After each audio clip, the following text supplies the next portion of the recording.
You know, they say that marriage is built on trust, but sometimes you don't realize how fragile that foundation is until it's crumbling beneath your feet.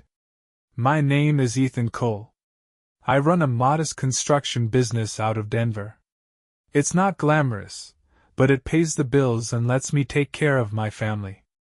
My wife, Lisa, and I have been together for nearly 12 years. We met in college. She was the wild, carefree one, and I was the grounded, ambitious guy. Somehow it worked. For the first few years, our marriage felt solid. We laughed a lot, traveled when we could, and had a beautiful daughter, Chloe, who's now 8. I thought we were the kind of couple that other people envied. We weren't perfect, but we had something real, or at least I thought we did. Lately, though, things have been off. At first, I chalked it up to stress. Lisa always had a bit of a fiery side, but lately, she's been downright vicious. Her sarcasm cut deeper, her insults more personal. She started spending more time out of the house, claiming she was getting involved with local charity events or catching up with friends. When she was home, she was glued to her phone. If I even glanced at it, she'd snap, accusing me of not trusting her. And then there was the business. My business partner, Adam Hayes, was the closest thing I had to a brother. We started our company together right after college, a couple of scrappy guys with tool belts and big dreams. Adam was great with numbers and clients, and I was good with the hands-on work. We balanced each other perfectly. Lisa and Adam always got along too, sometimes a little too well. I ignored the gut feeling when I caught them sharing a joke I didn't understand or standing just a little too close. I told myself I was being paranoid. Adam was married to Tina, after all, and they had a kid the same age as Chloe. But lately, things weren't adding up. Lisa's lies became more elaborate, like she was weaving a tangled web and losing track of the threads. One evening, she told me she was going to dinner with Kara, her best friend. I didn't think much of it until I bumped into Kara at the grocery store, at the exact same time Lisa was supposedly with her. Kara's eyes widened when I casually mentioned their dinner plans. She hesitated for just a moment before saying, "Oh, right, yeah, we had to cancel." It wasn't just that one lie. There were others. Little inconsistencies that seemed harmless on their own but began to form an ugly picture when I put them together. Then there was the night I knew something was wrong. Lisa was in the shower, her phone on the nightstand, screen lit up with a notification. I'm not proud of what I did, but something compelled me to look. The message was from Adam. "Can't stop thinking about last night. Same place tomorrow?" My heart stopped. Everything in me screamed to believe it was a misunderstanding, but I couldn't deny the sinking feeling in my gut. I put the phone back exactly where I found it and left the room, my hands trembling. The foundation of trust one thought we'd built had splintered, and I was standing on the edge of a collapse. I barely slept that night. I kept replaying that message over and over in my mind, like a song stuck on a torturous loop. "Can't stop thinking about last night. Same place tomorrow?" Those words might as well have been a wrecking ball, smashing through every memory I thought was sacred. The bedroom, once a sanctuary, felt like a cage.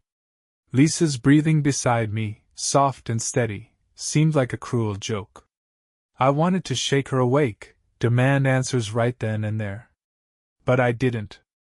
I needed more than just one damning message. Lisa was cunning, and if I confronted her without proof, she'd spin a web of lies so tight I'd be the one suffocating.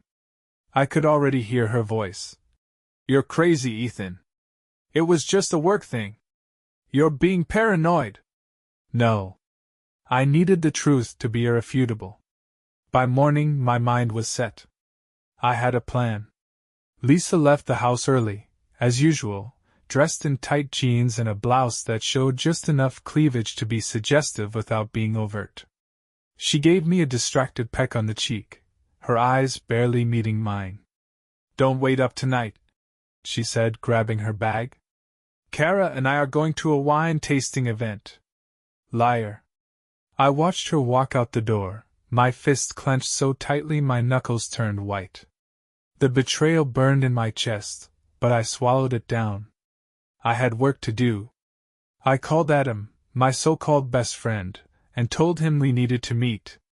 He picked a diner on the outskirts of town, a place we used to hit up after long days on the job. As I sat at a booth, staring into a cup of coffee that had long since gone cold, I felt a mix of rage and dread. Adam walked in, his easygoing smile plastered on his face, like everything was normal. "Hey man," he said, sliding into the booth across from me. "What's up?" I looked at him, really looked at him. Adam was a good-looking guy, tall, with that rugged charm that clients loved. But now, all I saw was the glint of deceit in his eyes. "I'm gonna cut to the chase," I said, my voice low and controlled. "What's going on between you and Lisa?" His smile faltered. For a split second, panic flashed across his face before he smothered it with a chuckle. "What the hell are you talking about?" He shook his head, leaning back like he was offended. "You've lost me, Ethan. Don't bullshit me," I snapped, my hands trembling under the table. "I saw the message. Can't stop thinking about last night." I spat the words out like poison. Adam's face went pale.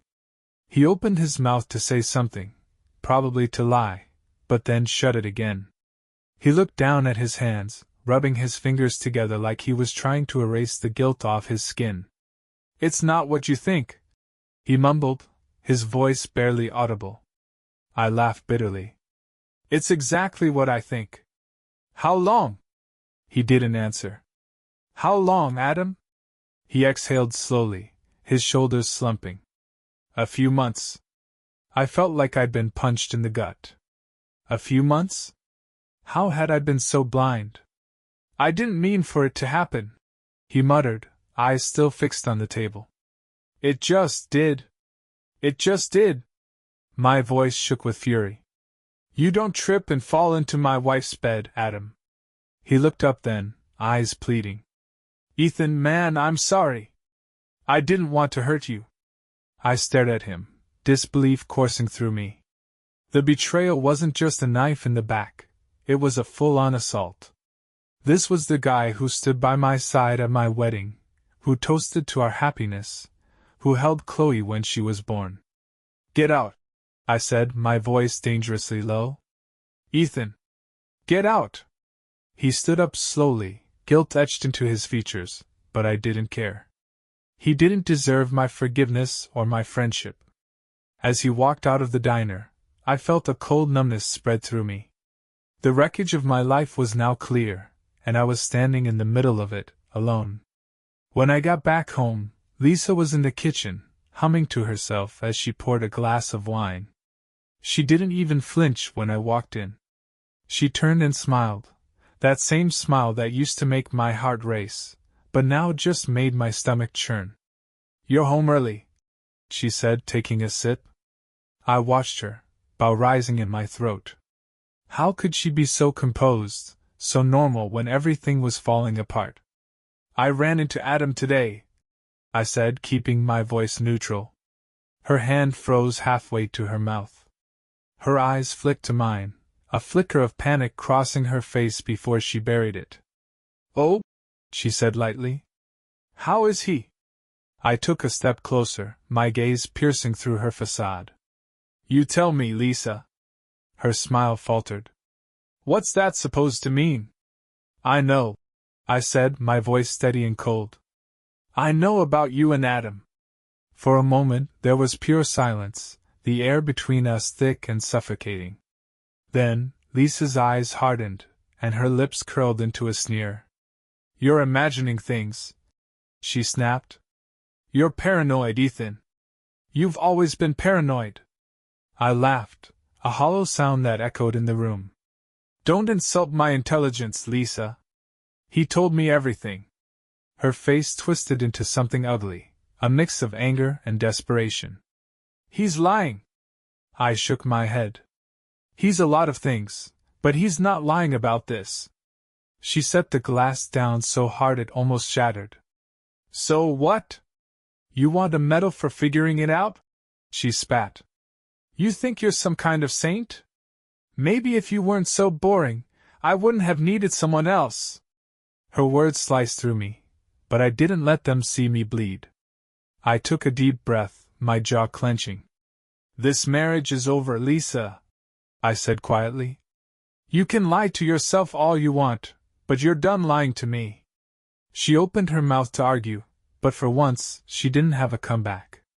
I turned and walked out of the kitchen, leaving her standing there, the shattered remains of our life swirling around her feet. After the confrontation, I felt like a ghost in my own home.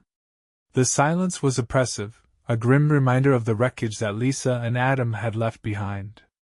I stayed in the guest room that night, listening to the muffled sounds of Lisa pacing the hallway. I wasn't sure if she was waiting for me to come back or just trying to figure out her next move. Either way, I didn't care. The woman I married, the woman I trusted, was gone. In the morning, the house was cold. I heard Chloe's feet pattering down the hallway, her voice chirping. Mommy, where's Daddy? The innocent question twisted the knife deeper in my gut. I had to pull myself together for her. She didn't deserve any of this. I walked into the kitchen and found Chloe sitting at the table, her cereal barely touched. Lisa stood at the counter, clutching a cup of coffee like it was a lifeline. Her eyes were red, but there was still defiance in them. No apology, no remorse, just simmering anger that I had dared to confront her lies. Hey, sweetheart, I said, kneeling beside Chloe and brushing her hair out of her face. She smiled, but it didn't reach her eyes. Are you okay, Daddy? I swallowed hard. Yeah, kiddo. I'm okay. Lisa scoffed, loud enough for me to hear. Drama king, she muttered under her breath. I ignored her. Chloe was the only thing that mattered now. Finish your breakfast, I told her. We're going to have a fun day, just you and me. Her eyes lit up, and for a moment the darkness lifted. Really? Can we go to the zoo? Absolutely. The zoo it is. I stood up and met Lisa's glare head on. I'm taking her out for the day. She crossed her arms. Fine. Whatever. I clenched my jaw, resisting the urge to say something that Chloe shouldn't hear. Instead, I grabbed her coat and helped her into it. As we walked out the door, I whispered, I love you, kiddo. I love you too, Daddy. The day at the zoo was exactly what I needed, and what Chloe needed. We laughed at the monkeys, fed the giraffes, and she made me take 1,000,000 pictures of her pretending to roar like a lion. For a few precious hours, the betrayal faded into the background. I wasn't a man whose life was falling apart. I was just a dad, giving his daughter a good day. But reality doesn't stay away forever. We were sitting on a bench, eating ice cream, when Chloe asked, Is Mommy mad at you? I froze, the ice cream melting in my hand. What makes you say that? She's been yelling a lot, Chloe said, her voice small. I hear her on the phone. She says you're being mean to her. The anger surged up again, a white-hot flame in my chest. I forced myself to smile. Mommy and I are just figuring some things out. But don't worry, okay? No matter what happens, we both love you very much. Chloe nodded, but I could see the worry in her eyes. Kids are smarter than we give them credit for. They know when things are falling apart, even if they don't understand why. I wrapped my arm around her, holding her close. Everything's going to be okay. I hope that wasn't a lie. When we got home, Lisa's car was gone. Good. The last thing I needed was another fight. I put Chloe to bed early, reading her favorite story about a brave knight who saves the day. She fell asleep clutching her stuffed dragon, her face peaceful. I wished I could feel that kind of peace. I went downstairs, poured myself a drink, and sat in the dark. The whiskey burned, but it didn't dull the ache. My phone buzzed on the table. A text from Adam. I need to talk. Please. I stared at the screen, my jaw tightening. The nerve of this guy. After everything he'd done, he thought he still deserved a conversation. Another message popped up. I'm sorry, Ethan. I fucked up. But there's something you need to know. My stomach twisted. Something I needed to know? What more could there be? Wasn't the betrayal enough? I hesitated for a moment, then typed back. Say it. His reply came almost immediately. It's not just Lisa. It's the business.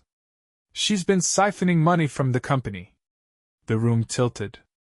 I blinked, rereading the message. Money? I felt a cold chill seep into my bones. The construction business was everything I'd worked for. My blood, my sweat, my sacrifices. And now it was tainted. Lisa hadn't just betrayed our marriage, she'd sabotaged my livelihood. Another message followed.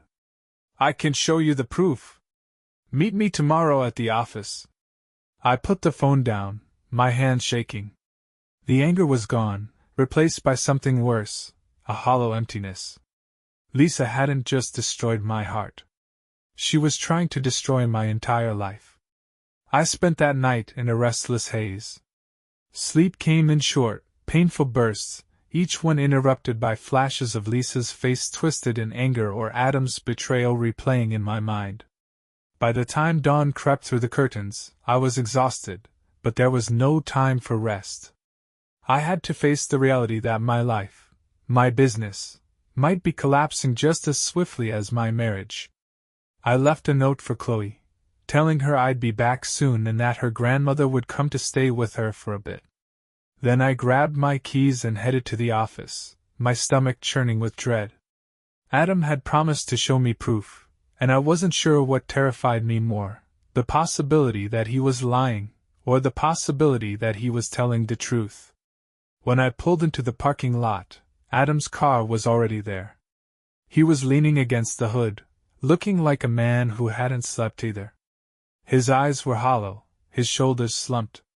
For a second, I saw the guy who used to be my best friend, the guy who helped me build this dream from the ground up. But then the anger bubbled back up, reminding me of who he had become. I stepped out of the car, the cold morning air biting at my skin. Adam straightened up, his eyes meeting mine with a mix of guilt and resignation. Ethan, he said softly. Thanks for coming. Don't thank me. I snapped. Just show me what I need to see. He nodded, swallowing hard. Come inside. The office felt different. What used to be a place of hard work and honest living now felt like a crime scene. Adam led me to his desk, where his laptop was open. He tapped a few keys, pulling up spreadsheets and bank records. I started noticing discrepancies a few months ago, he said, his voice tight. At first, I thought it was just a clerical error. But then I dug deeper. He pointed at a series of transactions, small, frequent withdrawals that added up to a sickening amount. The recipient? An account under Lisa's name. I clenched my fists, my vision blurring with rage. How long has this been going on? About 6 months, Adam muttered. I confronted her about it, and she said it was for us. That she needed the money to pay off some debts. I didn't question it at first, but then... He trailed off, guilt etched across his face.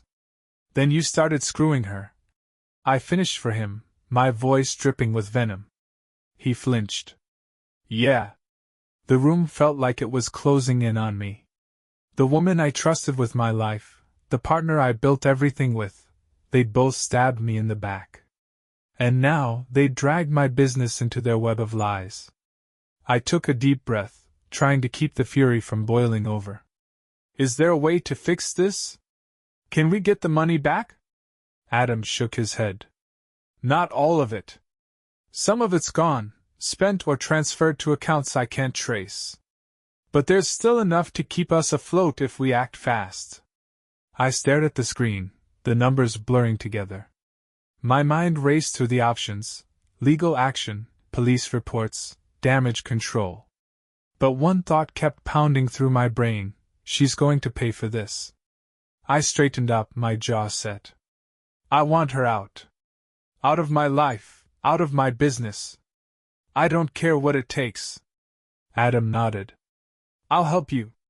Whatever it takes to make this right. I narrowed my eyes at him. You think you get to play the hero now? After everything you've done? He looked away, shame flooding his features. I don't expect forgiveness. But I owe you this much. I didn't answer. Forgiveness was off the table. But if Adam could help me salvage what was left of my life, I'd take it. For now. When I got back home, Lisa's car was in the driveway. Just seeing it there made my blood boil. I slammed the front door behind me, and she appeared in the hallway, her arms crossed, eyes flashing with defiance. Where the hell have you been? She demanded. I laughed bitterly. Me? Where have you been, Lisa? Siphoning money out of the business? Screwing my best friend? What else are you hiding? Her face went pale for a moment, then hardened. You've been talking to Adam, haven't you? Yeah, I have. He showed me everything. The money, the lies, all of it. She sneered, a twisted smile playing on her lips. You think you're some kind of victim? You weren't exactly present in this marriage, Ethan. All you cared about was that damn business. So that's your excuse? I shot back. You were lonely, so you decided to blow up our lives? Don't act so surprised, she snapped. You're not as perfect as you think you are. I stepped closer, my voice dropping to a dangerous whisper. You stole from me, Lisa. You betrayed me, you betrayed our daughter, and you think you can stand there and justify it? She shrugged, the mask of indifference slipping back into place. Maybe you should have paid more attention. Something inside me snapped.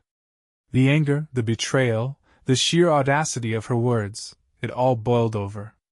You need to leave, I said, my voice cold and final. Pack your things and get out. I don't want you here when Chloe gets home.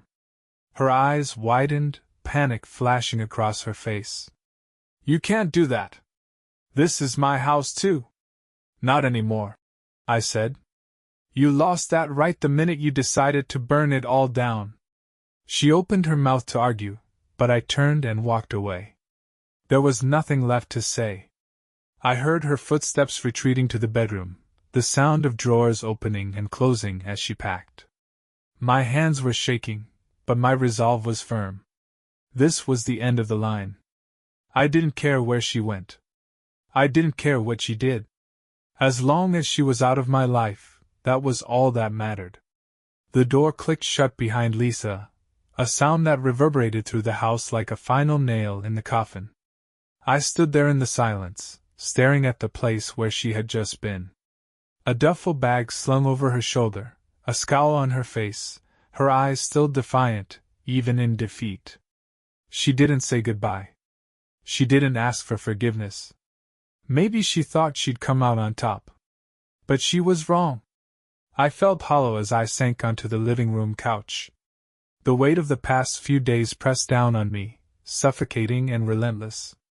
My marriage was over. My best friend had betrayed me. My business was hanging by a thread. And somehow, I was supposed to pick up the pieces and keep going. I took a deep breath, my eyes drifting to the family photo on the mantel, me, Lisa, and Chloe at the lake last summer.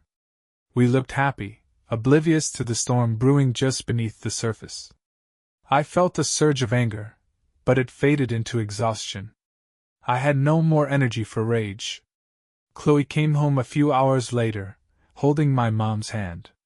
Her face lit up when she saw me, and she ran straight into my arms. "Daddy!" she squealed, wrapping her small arms around my neck. I held her tightly, burying my face in her hair. For a moment, the world felt steady again. My mom gave me a concerned look, her eyes asking questions I wasn't ready to answer. "Thanks, Mom," I said, my voice rough. She nodded, brushing a strand of hair out of my face. "Call me if you need anything." "I will." She kissed my forehead and left quietly, leaving just me and Chloe in the house that suddenly felt too big and too empty. Chloe pulled back, her eyes searching mine. "Where's Mommy?" The question stabbed me, but I forced a smile. "Mommy's going to stay somewhere else for a while." Her brow furrowed. "Why?"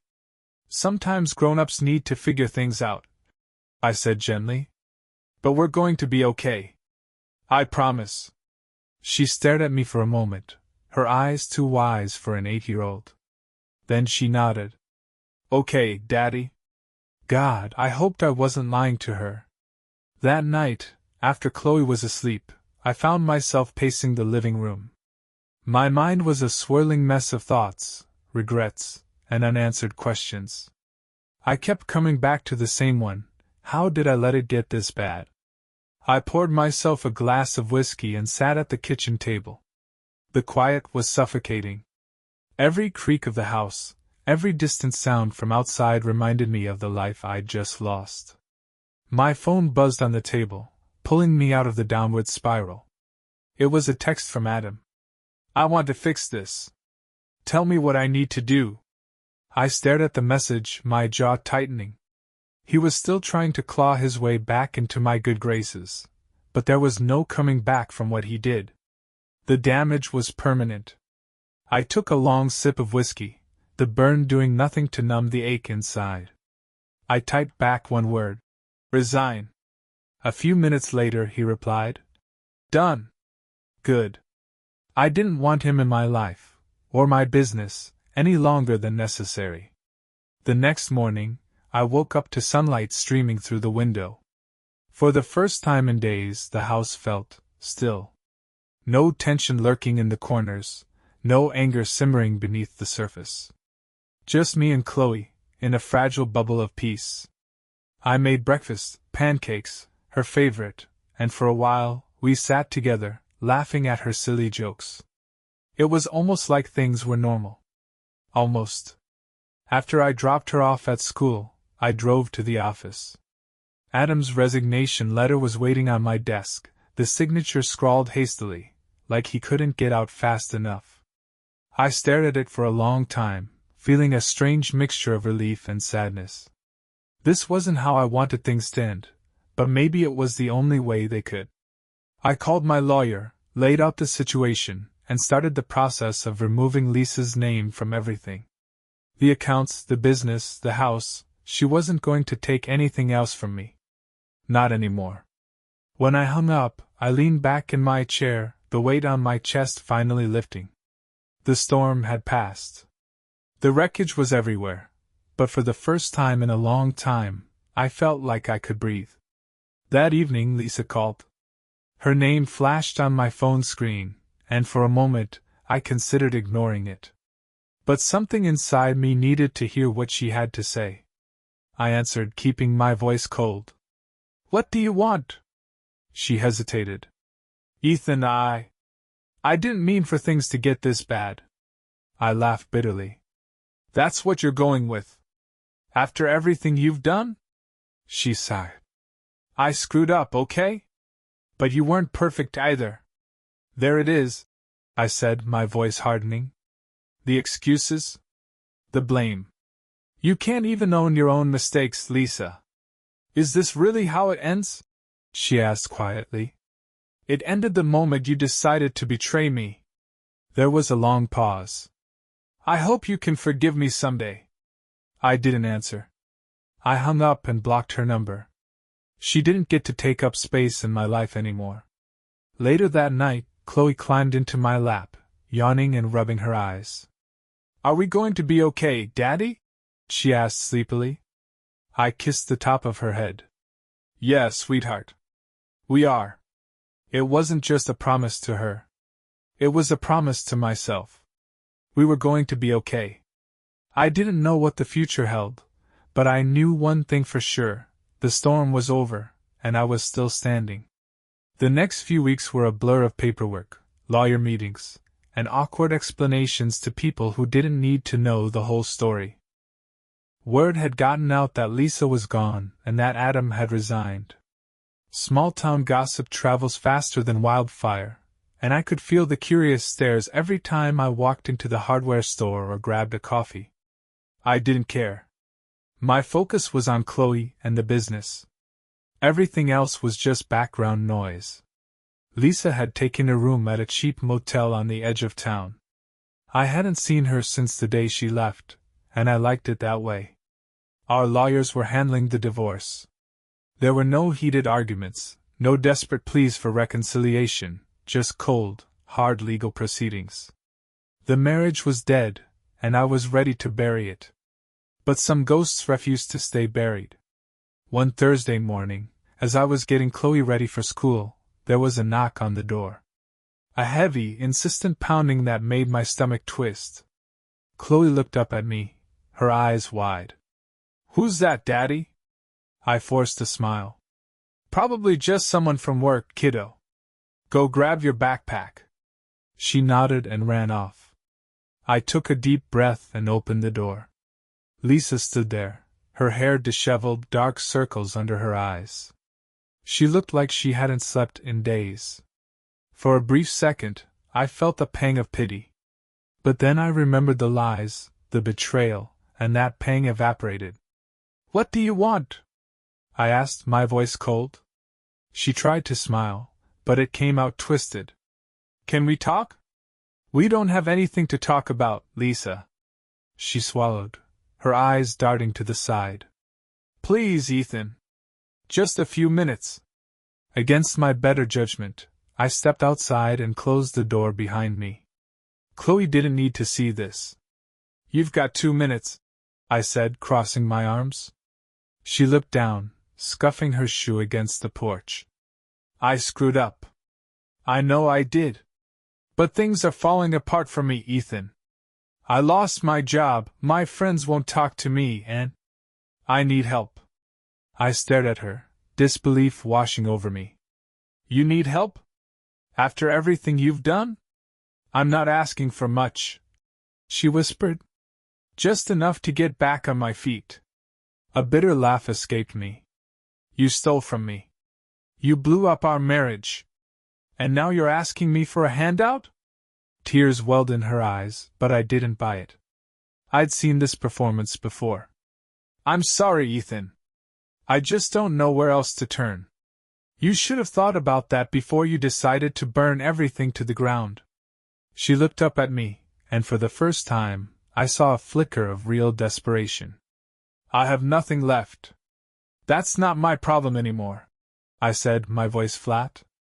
"You made your bed, Lisa. Now you can lie in it." I turned and opened the door, ready to go back inside and leave her in the past where she belonged. "Wait," she said, her voice cracking. "What about Chloe?" I froze, my grip on the doorknob tightening. "What about her?" "She's my daughter too." I turned slowly, my eyes blazing. "You don't get to play the mother card now. Where was that concern when you were sneaking around with Adam? Where was it when you were siphoning money from the business that puts food on her table?" She flinched, but I didn't care. "You want to be a part of her life?" I continued. "Then get your shit together. Because right now you're nothing but a cautionary tale." I stepped back inside and closed the door, the lock clicking into place like a final judgment. Through the window, I watched her walk away, shoulders slumped, the weight of her choices finally pressing down on her. I didn't feel satisfaction. Just emptiness. Chloe came back into the room, her backpack slung over one shoulder. "Who was that?" "Just someone I used to know," I said softly. "Ready to go?" She nodded, and we headed out to the truck. As I buckled her into the seat, she looked at me with those big, trusting eyes. "Daddy, are we okay?" I took a deep breath and smiled. "Yeah, sweetheart. We're okay." And for the first time, I started to believe it. Later that day, I met with my lawyer, Stephanie Reed. She was sharp, no nonsense, and exactly the kind of person I needed in my corner. "The divorce is moving along smoothly," she said, flipping through a stack of papers. Lisa hasn't contested anything. We should be able to finalize it soon. Good, I said, the word tasting like closure. There's one more thing, she added, her brow furrowing. The business accounts. We've recovered most of what she took, but there's still a significant amount missing.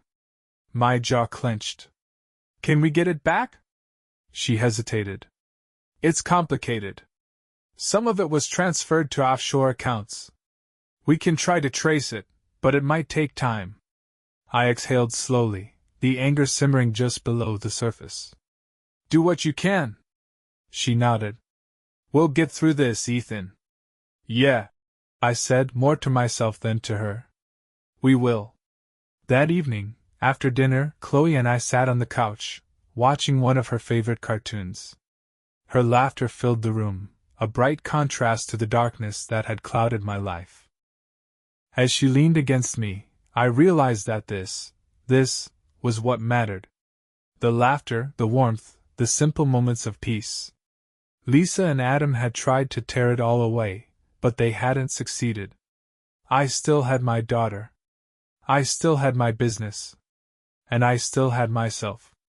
The pieces were broken, but they were mine to rebuild. Daddy? Chloe whispered, her eyes starting to droop. Yeah, kiddo? I love you. I kissed the top of her head. I love you too, sweetheart. And in that moment I knew we were going to be okay. The days blurred together as I settled into a new routine, one without Lisa's constant presence, without Adam's familiar smirk in the office. The quiet was strange, like an empty stage after the actors had all left. But strange or not, it was better. I woke up early each morning, made breakfast for Chloe, and got her ready for school. There were no more rushed goodbyes or whispered arguments in the hallway. Just the two of us, trying to rebuild something steady and simple. My business, though, was another beast entirely. With Adam gone, the weight of running the company fell squarely on my shoulders. The betrayal had left scars, and it was hard to trust anyone. Every decision I made felt like walking through a minefield. But if there was one thing I knew how to do, it was work. Hard work didn't lie. Hard work didn't cheat. I poured everything into keeping the business afloat, even if it meant late nights and early mornings. It wasn't just for me anymore. It was for Chloe's future, for the life I promised her. A life I'd be damned if I let crumble because of someone else's choices. One rainy Wednesday evening, I was at the office, lost in paperwork and financial reports. The soft patter of rain on the window matched the throb in my temples. I was staring blankly at a spreadsheet when there was a knock at the door. Come in, I called, expecting it to be Joe, one of my most reliable crew members, dropping off a report. But it wasn't Joe. It was Stephanie Reed, my lawyer. Her sleek black umbrella dripped water onto the floor as she closed the door behind her. She shook it off and gave me a faint smile. Burning the midnight oil? She asked, taking off her raincoat. Seems like that's all I do these days, I said, leaning back in my chair. Everything okay? She set her bag on the chair across from me, her eyes serious. I have some updates. About the missing money. I tensed. Go on. She took out a folder and placed it in front of me. We managed to trace some of the offshore transfers. It looks like Lisa wasn't just funneling the money for herself. I blinked. What do you mean? Her eyes met mine. Some of the transfers went to accounts linked to Adam's personal debts. Gambling, mostly. He was in deeper than you thought. A cold chill washed over me. So, she was covering for him? Stephanie nodded. That's what it looks like. The affair, the theft, it wasn't just about greed. It was about desperation. I let out a bitter laugh. Desperation doesn't excuse betrayal. No, it doesn't, she agreed. But it explains why things spiraled the way they did. I rubbed my temples, trying to process it. Adam had dragged Lisa down with him, and she'd let herself drown for his sake. The thought made my stomach churn. She hadn't just betrayed me, she'd destroyed herself, too. Stephanie's voice broke through my thoughts.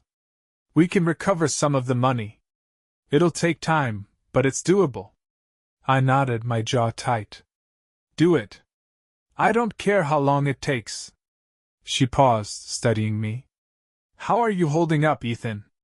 I sighed, leaning back in my chair. I'm surviving. That's about all I can say. She smiled faintly. Sometimes surviving is enough. For a moment, the air between us felt different. Warmer, maybe?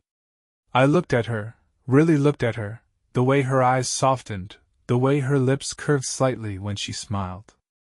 I hadn't noticed before how comforting her presence was. Thanks, Stephanie, I said. For everything. She nodded, her gaze lingering on mine. You're stronger than you think, Ethan. With that, she picked up her umbrella and coat, and walked out the door, leaving a subtle trace of warmth behind her. That night, as I lay in bed, I thought about what she'd said. You're stronger than you think. Maybe she was right. I'd been pushed to the edge, but I hadn't fallen. The storm had tried to break me, but I was still here. Still fighting. But I couldn't ignore the emptiness, the hollow space where trust and love used to be. The thought of ever letting someone close again felt impossible. The risk was too high, the wounds too fresh. Yet, when I thought of Stephanie's smile, that sliver of warmth, I felt something. A spark, maybe? The faintest possibility that there could be something more beyond survival. The next morning, I woke up to sunlight filtering through the blinds. Chloe was already awake, sitting on the edge of my bed, her big brown eyes filled with curiosity. Daddy? She asked. Are you happy? The question hit me like a punch to the gut. I pulled her into my lap, holding her close. I'm getting there, kiddo, I said. I'm getting there. And for the first time in weeks, it felt like the truth. The days turned into weeks, and slowly, the chaos began to fade. Chloe and I settled into a new rhythm, one that was quieter and more predictable. Mornings were no longer a rush of tension and arguments. Evenings were filled with laughter, bedtime stories, and moments of peace I hadn't known I'd missed so much. I focused on the business, repairing the damage Lisa and Adam had left behind. The betrayal still lingered like a shadow, but the weight of it grew lighter with each passing day. My crew stuck with me, loyal and dependable, and I realized how lucky I was to have them. They didn't ask questions or pry into the details. They just showed up, ready to work, and that was enough.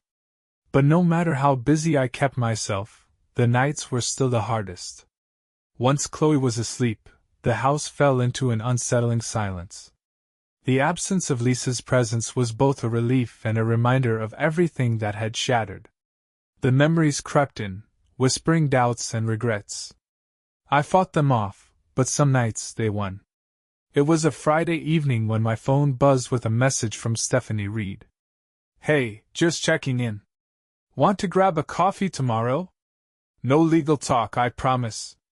I stared at the message for a moment, a strange flutter in my chest. Coffee. Simple, harmless. But it felt like more. It felt like a door opening to something I wasn't sure I was ready for. I hesitated, my thumb hovering over the keyboard. A part of me wanted to say no, to stay in the safe cocoon of my routine. But another part, the part that was tired of surviving and ready to start living, pushed me forward. Yeah, I'd like that. See you tomorrow? The next morning, I dropped Chloe off at my mom's. She hugged me tightly, her eyes sparkling. Are you going on a date, Daddy? She asked, her voice full of innocent curiosity. I chuckled, ruffling her hair. It's just coffee, kiddo. She grinned. Okay. Have fun. I watched her run off to play in the backyard, her laughter floating through the crisp morning air. For the first time in a long while, I felt like maybe things were really going to be okay. I met Stephanie at a small cafe downtown, the kind of place with mismatched chairs and the smell of fresh baked pastries. She was already there, sitting by the window, a steaming mug in front of her. When she saw me, she smiled, a genuine, warm smile that made something in my chest loosen. "Hey," she said softly. "Glad you could make it." "Hey," I replied, slipping into the seat across from her. "Me too."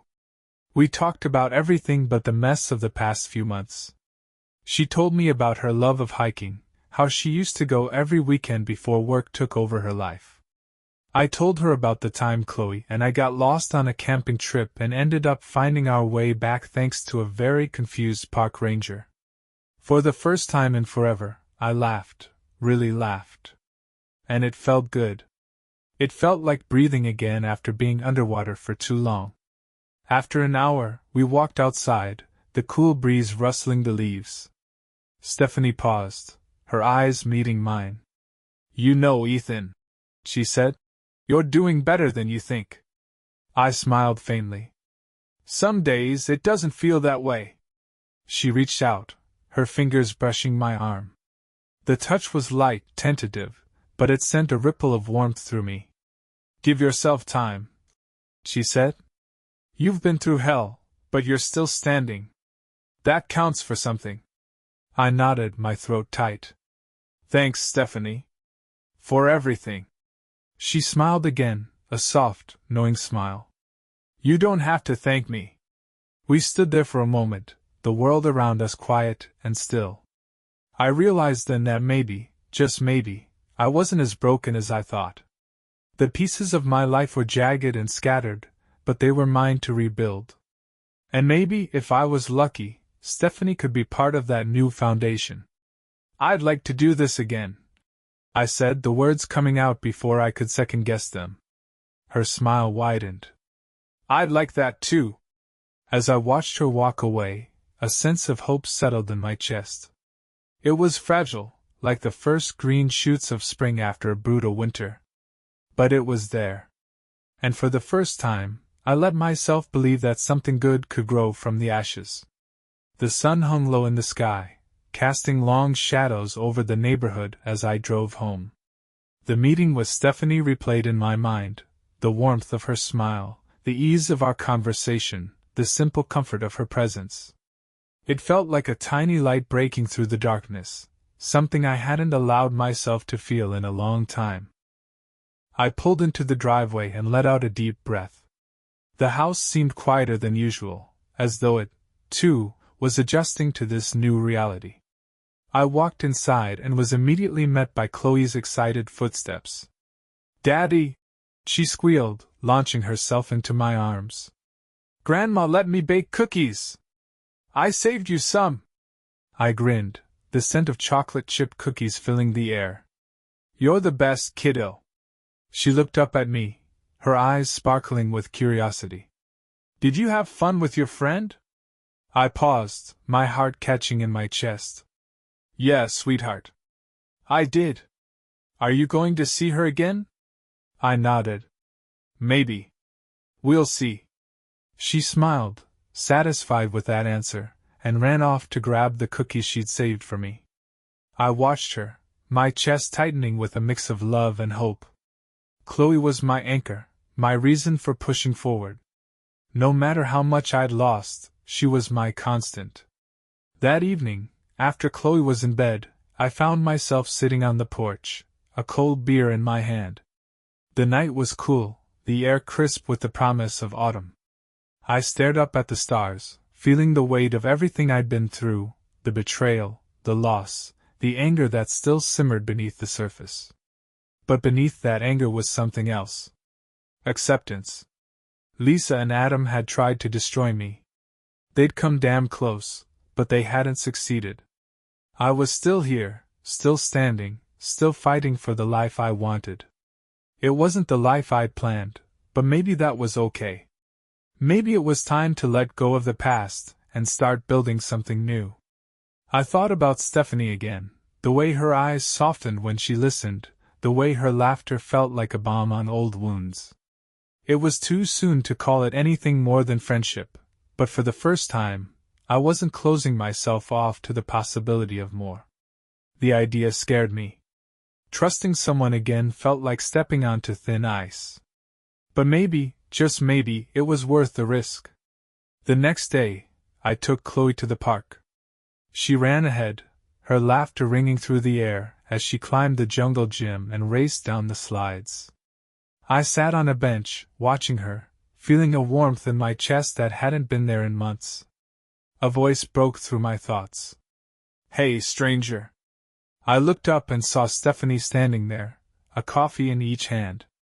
She wore a casual jacket and jeans, her hair pulled back in a loose ponytail. Her smile was soft, unguarded. "Hey," I said, surprised but pleased. "What are you doing here?" She shrugged, handing me one of the coffees.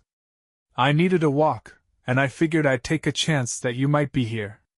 I took the cup, the warmth spreading through my fingers. "You figured right." She sat down next to me, close enough that our shoulders brushed. We watched Chloe for a moment, the comfortable silence stretching between us. "She's a great kid," Stephanie said. "Yeah," I agreed. "She's my everything." Stephanie turned to me, her eyes searching mine. "You're doing a good job, Ethan." I swallowed hard, her words hitting deeper than I expected. "Sometimes it doesn't feel like it." She smiled. "It rarely does. But you're here. You're showing up for her. That's what matters." I nodded, the weight on my chest lifting just a little. "Thanks." We sat there, the breeze rustling the leaves, the sounds of children playing filling the air. For the first time in a long time, I felt like I wasn't carrying everything alone. The burden was still there, but it felt lighter with Stephanie beside me. "Want to join us for lunch?" I asked, the question slipping out before I could think too hard about it. Her eyes lit up. "I'd love to." We spent the afternoon together, Chloe chattering away and Stephanie listening with genuine interest. We ate sandwiches on a park bench, feeding bits of crust to the ducks. For a few hours, life felt normal, simple, uncomplicated, and good. As the sun started to set, we walked back to the car. Chloe held my hand on one side and Stephanie's on the other, her small fingers linking us together. "Can we do this again?" Chloe asked, looking up at Stephanie with hopeful eyes. Stephanie glanced at me, her smile soft. "I'd like that." "Me too," I said, my voice low. We said our goodbyes, and as I watched Stephanie walk away, that spark of hope grew a little brighter. Maybe this was how it started, not with grand gestures or dramatic moments, but with small steps, quiet connections, and the courage to keep moving forward. I didn't know where it would lead, but for the first time, I was willing to find out.